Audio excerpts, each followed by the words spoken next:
者10连跪，我都没受过这么大委屈。于是乎我怒打前任电话，宝宝想你了，我们复合好吗？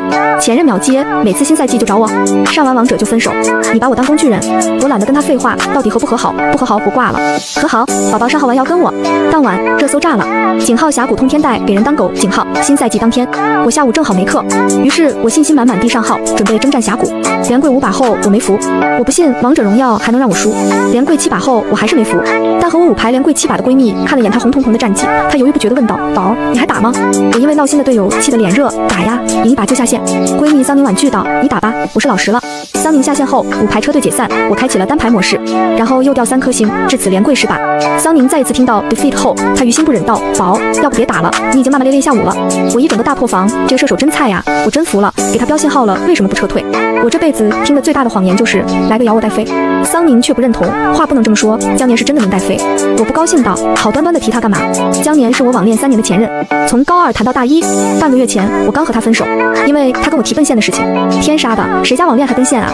我意识到完大了，开始在某乎提问如何让男朋友主动甩掉自己。网友评论问他借钱，天天爱不爱的，问他借钱就老实了。于是晚上江年跟我煲电话粥时，我小心翼翼地跟他说：宝宝，我想买神仙水，可是好贵。江年问多少钱？我2000多。下一秒支付宝提示到账5000元。我怒而先捉，说好的分手呢？他不应该骂我捞女，然后把我拉黑吗？第一个计划失败了，我又去翻评论，无理取闹，天天黏着他，1分钟不回消息就说你不爱我了，亲测，包有效的。我老老实实的实践了半个月。江年却说：宝宝，感觉你好像更爱我了，一刻都离不开我。他又一次跟我提了奔现的事情，我怒气冲冲地上某乎回复那个网友：你骗我，这样只会让他爽。随着我的提问贴热度越来越高，网友的建议层出不穷，我屡试屡败，屡败屡试，最后搞得大家都没辙了。一个网友评论：我看他是真爱，要不你直说分手？我觉得这个可行。深夜我趁他睡着的时候在微信上说了分手，然后把他所有联系方式都拉黑，5000块也给他转了回去。我可以没有道德，但我不能没有良心，我总不能让他人财两空吧。至此我网恋3年的生涯结束，我除了手机号和名字，其他信息都是假的。所有联系方式拉黑后，江年自然联系不到我。分手半个月，除了刚分手那1个星期我有些戒断反应，我也就在1星期前王者连掉5颗星时想起过他。毕竟跟他网恋3年，我就从没吃过连跪5把游戏的苦。时至今日，我也是落魄了，吃上连掉10颗星的苦了。我默默看着我那连跪的战绩，不禁红了眼眶。分手不一定会让一个女大学生哭，但王者连跪一定会。桑宁见状安慰我说：你别哭，冷静一下，说不定下一把就赢了呢。我彻底崩溃，抽噎道：其实我每输1把后都是这样想的。桑宁拍拍我的背，给我顺气，顺便给我出主意，要不你去找江年复合，反正你们之前经常在赛季末分手，赛季初复合，多这一次也没什么两样。我有些顾虑，可是他要跟我奔现，万一他真要嘎我腰子呢？桑宁说：大不了等你上王者后再提分手。我很快被说服了，我的心情不容等待。我从黑名单里找到江年的电话，拨通后说：宝宝想你了，我们复合好吗？江年电话秒接，每次新赛季就找我，上王者就分手，你把我当工具人。他语气中带着难以置信，我懒得跟他废话，到底和不和好？不和好我挂了。见我要翻脸，江年语气立马温柔起来：和好，宝宝上号完要跟我。分手半个月，江年的游戏水平不但没下降，反倒提升了不少，直接带着我5连胜。我弯腰骑到他头上，阴阳怪气的开麦说：都说心中无女人，把刀自然神，看来你从没爱过我。他被气笑了，石念念，我爱不爱你，你心里没数？我有些心虚，凭良心讲，江年确实是个3好男友，有钱有颜还用心，不然我也不可能光靠网恋就跟他谈3年。可恋爱不能全凭良心啊，客观来说你是很爱我。江年幽怨道：那主观呢？但我们俩的爱情确实还没到能奔现的地步。江年问：宝宝是因为要奔现才跟我分手的吗？其实不奔现也行，我可以谈精神恋爱，只要你别再一言不合就消失，什么我都答应你。江年话音刚落，我便从手机里听到他那边另一道男生：不是年哥，你在峡谷把对面射手当狗玩，在感情里被人当狗玩，我还得提醒你一句哈，你直播还没关。我惊了，什么直播？我没戴耳机，游戏声音是外放。桑宁听见动静，火速爬上微博：宝，你火了。我有种不祥的预感，我打开平板，点进微博一看，井号峡谷通天带给人当狗井号，点开词条：惊，职业射手江年竟是纯爱战神。微博上还上传了晚上江年接我电话的视频，视频里江年从一开始的高兴转而愤怒，然后又高兴。我在微博上搜江年的昵称，不是粉丝500万，我活腻歪了，跟他提分手。我看着微博底下骂街的粉丝，有些后怕道：江年，你怎么没告诉我你是打职业的？江年无语：1年前我跟你说过。这话一出，我已经想象到粉丝怎么骂我了。我从微博点进直播间链接，在平板上看着粉丝飘屏骂我：这女的到底哪好？她根本不爱你，你能不能醒醒？连你去打职业这种事都记不住，她根本不喜欢你，不奔现肯定是见光死，本人估计丑的没边，你不要被她骗了。还有更多难听的话。她的粉丝无疑不再指责我不喜欢她，我扪心自问，我真的不喜欢她吗？答案是否定的，我喜欢她，但也确实是还没喜欢到奔现的深处。江年抽空台眼看了下直播间的弹幕，他为我解释道：1年前晚上12点，我刚打完训练赛给他打电话说的，他那时候在睡觉，迷迷糊糊接完电话就嗯了几声，估计没听清。我喜欢他，好不容易才和好，你们不要再说了，我是不会分手的。谁在指责谩骂我女朋友？房管记得拉黑一下。江年说完就下播了。我这把游戏也以胜利结尾。我和江年在组队房间里沉默，谁也没退出房间。大概2分钟后，江年主动问可以把我微信从黑名单里拉出来吗？我照做，还贴心的给他微信发了个1，表示我真的把他拉出来了。江年又说，我待会还有场训练赛复盘，晚点我给你打电话，打一下午游戏还没吃饭吧？你记得发代付过来。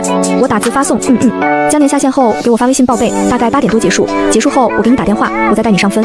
石念念，别再拉黑我了。他还发个求求你了的表情包。看到这，我心里有种说不出来的滋味，心脏仿佛被一只手紧紧攥住。江年好像一直在迁就我。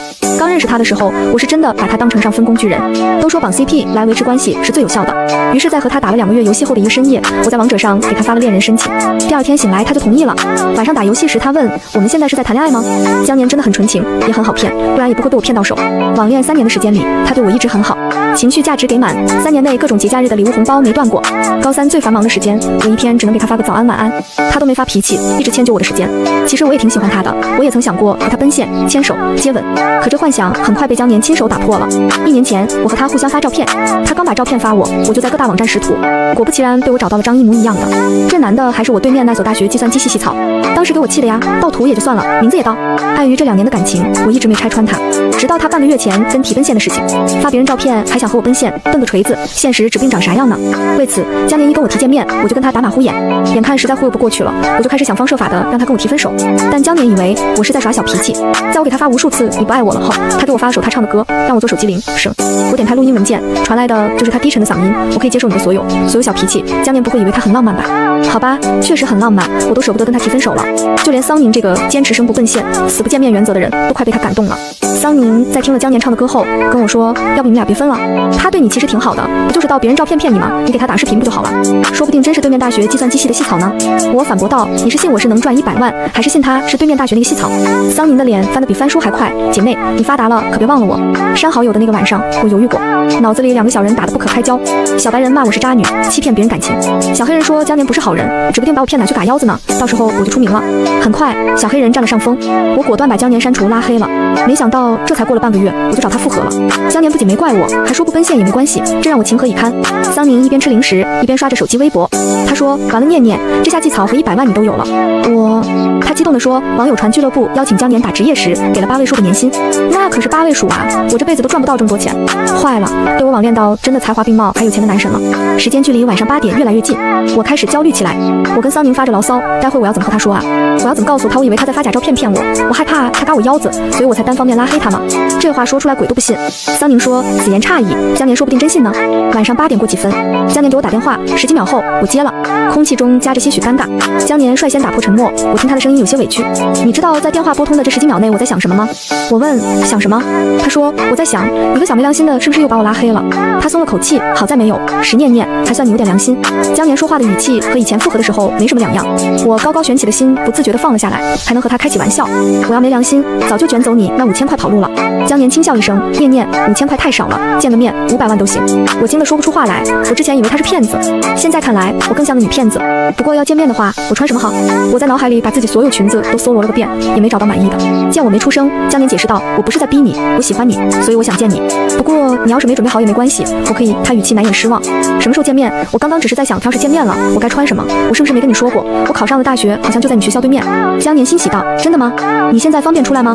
我有点等不及了。我看了下时间，现在是晚上8点半，出去溜达一圈也没事儿，还能顺便吃个晚饭。因为江年这事儿，我愁到现在都没吃饭。那我们待会就在你学校旁边的那个甜品店见。我提议道。好，我从俱乐部这边赶过去，大概半小时。念念，你等我。江年说完就把电话挂了。我好不容易松了口气，就见桑宁坐在椅子上，不怀好意地盯着我。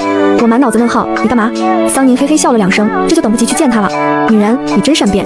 我说再多也是狡辩，索性转移话题问他，你说我穿哪条裙子好？桑宁建议，就你上个星期买的那条就不错，那个新人家的仙女裙，你穿绝美。桑宁给我化了个全妆，他说像江年这样的男孩子，网恋都能谈3年，我绝对是他的初恋。他立志给我打造成江年心中的白月光，哪怕我和他分手后，他也能时不时想起我。我干笑2声附和他，随着他摆弄，眼看就要到约好的时间了，我才匆匆从寝室出来。我站在那家甜品店的马路对面，远远的就看见了一个穿黑 T 工装裤的男生，手里还拿着一大束玫瑰。我开始紧张起来，给桑宁打电话，怎么办？我现在好紧张。宝儿，你蓝牙带了吗？带了。那你等着，军师来了，手把手教你谈恋爱。你现在先过去跟他见面。我深呼口气，走过马路，站在江年面前。江年抬起头，嘴角微扬，带着肯定的语气问：石念念？我拘谨地点了点头。你好，江年。江年把手中的花递给我，说有点匆忙，只来得及准备这个。我接过花，灿然一笑，我很喜欢。然后我又说了句让他不那么自责的话，其实我也挺想见你的。江年肉眼可见的开心起来，他语气难掩激动，真的吗？随后他又耷拉着脑袋，你不用说违心的话，如果你真的想见我，你就不会一声不响的消失了。真的，我真的很想见你。我要是说谎，就让我挣不了大钱，这可是毒誓。江年知道我有多爱钱，可他从未说过我拜金。当然，我也没撒谎。我所说的想见他，是从8点到现在。姑是我肚子在叫的声音。我有些尴尬，江年有些生气。我不是提醒你吃晚饭了，你怎么没吃？蓝耳机里突然传出桑宁的声音：宝，你信我，你说你想他想的忘记吃饭了，他绝对爱死你了。我老实照做，我想你想的忘记时间了。石念念，你怎么能把这么有情调的话说得这么死板？我无辜的眨眨眼，我也不想啊，这么扭捏的话，我看过的言情小说女主角都不会说的。但我的军师想我这么说，那我就说喽。你想吃什么？海底捞还是什么？江年问。桑宁在我耳朵里大叫：不要海底捞，月底了我没生活费。我什么身份？一个人月底去吃海底捞？我想吃面，就那家挺好吃的，我经常去。我指着这条街不远处的面馆说道。江年点点头，那走吧，明天再带你去吃其他的。到了面馆，江年先买完单，然后抱着他那束玫瑰看着我吃面。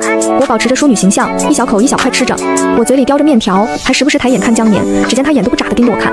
我疑惑，吃个面条有什么好看的？宝，你什么时候吃东西这么做作了？快点吃啊！然后提出想消食散步，你们去逛街拉小手，亲个小嘴什么的。桑宁叽叽喳喳的声音通过蓝牙传到我耳朵里，有时候真的很想报警。我按下决断，等出了这个面馆，我就把蓝牙断了。拉手亲嘴是我能决定的吗？碗里的面还剩小半碗时，我用餐巾纸擦了擦嘴，说我吃饱了，我们走吧。江年突然抽了张纸，伸手擦了下我的嘴角。我眼睛睁得正正的，江年的眉眼生得极为好看，清澈的目光，纯洁的不含一丝杂念，温柔的似乎能包容一切。不一会儿，江年拿着纸巾的手离开我的脸颊，他轻声地说：“你没擦干净。”啊，看得我都心动了，求一场入室抢劫的爱情。耳边是江年温柔的声音和桑宁激动的尖叫，我好像还听见了我的心跳声。夏日晚风清凉，我和江年并排走在街上，两个人的手臂隔着一个拳头的距离，戴着的蓝牙耳机也被我神不知鬼不觉地摘下。世界终于清静了，说不清是谁主动的，两只手微微开始靠拢，将我牵着。应该是我吧，毕竟江年一直都是个胆小鬼，生怕惹我生气，他应该不敢在没征询我意见后主动牵我。昏暗的路灯下，我和江年走了很久，这条路好似没有尽头，久到我和他的掌心出汗，却谁都不想松开紧握的手。久到桑宁打电话来问我还回不回宿舍，江年手机也响了。年哥，晚上你还回来吗？江年嗯了一声，回来。然后他把电话挂断，问我明天我们还能再见面吗？我点点头，你想就可以。江年又问，我不想的话就不见了吗？我轻微皱眉，这话怎么听都不对劲，怎么这么茶呀？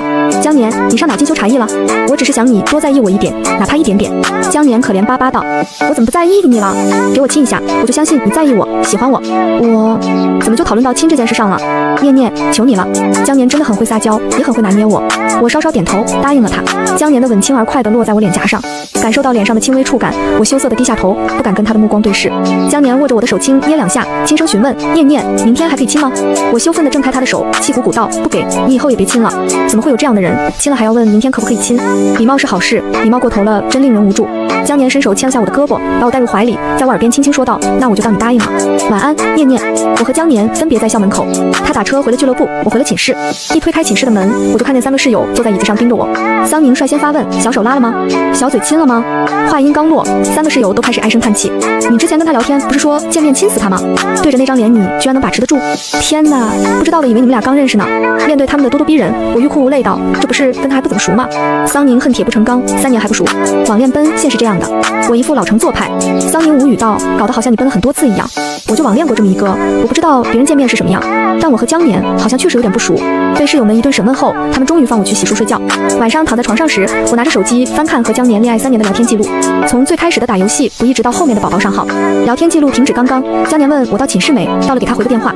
我回复室友都睡觉了，不太方便，就跟他说了晚安。江年，明天见。我回了个好的表情包。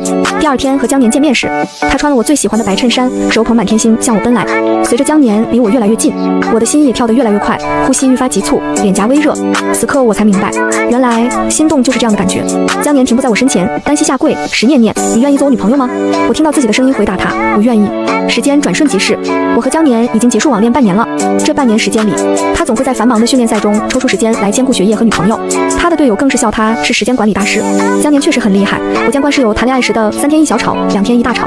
相比较下来，我和江年好像几乎没吵过架。更何况临近 KPL 比赛，我更不能让他分心。江年说，等他夺冠了就带我回去见家长。坐在去往 S 市的飞机上，我心感慨万千。原来我和江年已经谈了将近4年的恋爱了。江年牵着我的手，带我走进内场第1排。他小声说，在这等我一会儿。然后他往后台走去。妈，你怎么来了？我往他走的方向看去，只见一个身穿旗袍的阿姨向他招手。我没等到江年回来，因为比赛马上就要开始了。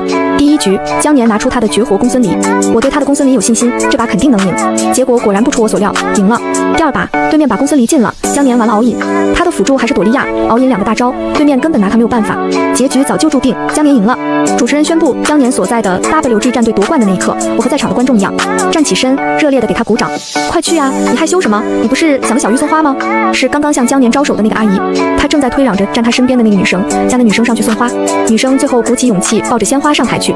小年哥哥，恭喜！她的声音不大，但我就是能听清。小年哥哥，多么亲昵的称呼。江年说谢谢。我看着手中的花，不知道该不该上去。江年妈妈承认的女孩子，那个女孩子给她送花。看江年那熟人的表情，他们应该认识。我现在去算什么呢？任谁看见我和她，都会认为她是江年女朋友吧。我沉浸在自己的思绪里，并没有注意到江年已经盯着我看很久了，可我和他的视线始终未曾交汇，直到冠军致辞结束，我才反应过来。江年的队友下台问我，嫂子，你刚刚怎么没上台给年哥送花呀？是啊，嫂子，你看年哥往这边瞅呢。